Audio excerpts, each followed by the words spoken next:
பண்ணாத அப்படின்னு உடனே அவ சொல்றாளாம், நீ என்ன எங்க வேணா போ, என் வாய்க்குள்ள புகுந்துட்டு தான் நீ போக முடியும், அதனால நான் உன்னை முழுங்கிடுறேன்னாலும். அப்படியா, முழுங்க பார்ப்போம் அப்படின்னாலும் அவன் இருக்கக்கூடிய அவர் ஆஞ்சநேயன் கிளம்பும் பொழுது அந்த நெடலே அந்த சமுத்திரத்துல 20 யோஜனை தூரம் தெரிஞ்சதுங்கிறார். எவ்வளவு உயரமா அவர் பிரம்மாண்ட சைஸ்ல அவர் உருவம் எடுத்திருப்பார்.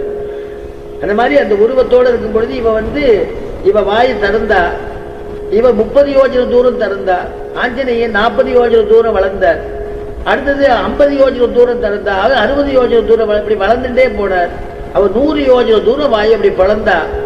ஆஞ்சநேயன் என்ன பண்ணினார், சமயோஜித புத்தி ஆஞ்சநேயனுக்கு ஒரு சின்ன வண்டு ரூபமா கட்டவர் அளவுக்கு குட்டியாக ஆகி அவளுடைய வாயில் அப்படி புகுந்து எச்சல் படாம வெளியில வந்துட்டாராம்.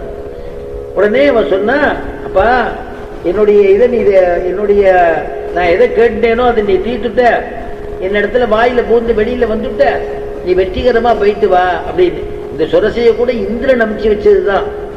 இந்திராதி தேவதைகள்லாம் சரணாகதி பண்றதுக்கு தான் பெருமாள் ராமாவதாரமே.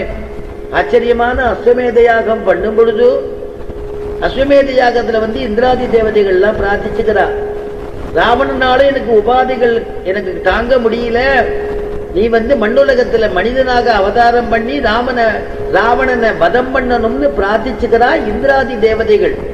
பெருமாளும் ஆகா நம்ம சேர்ந்தவா கட்டப்படக்கூடாதேன்னு பயம் தியஜத பத்ரம் பஹா, உங்களுக்கு மங்களம் உண்டாகட்டும், நீங்க போயிட்டு வா அப்படின்னு சொல்லி அனுப்பிச்சு தான் அவதாரம் பண்றேன்னு சொல்றாரு. அப்பதான் ரிஷிசிங்கரை கொண்டு ஆச்சரியமான புத்திரகாமேட்டி யாகம் பண்ணி ராமபிரான் அவதரிக்கிறார் இல்லையா. ஆனா அந்த இந்திரனே பரீட்சை பண்றானா ஆஞ்சநேயனை, அப்படி இருக்கான். அதுக்கு பிறகு அதை தாண்டினார், சுரசையை தாண்டினார். அடுத்தது சிம்மி கைநோத்தி. அவ என்ன பண்ணினா, அவ சாயாகிராகின்னு பேரு, நிழல பிடிச்சி இழுக்கக்கூடியவள்.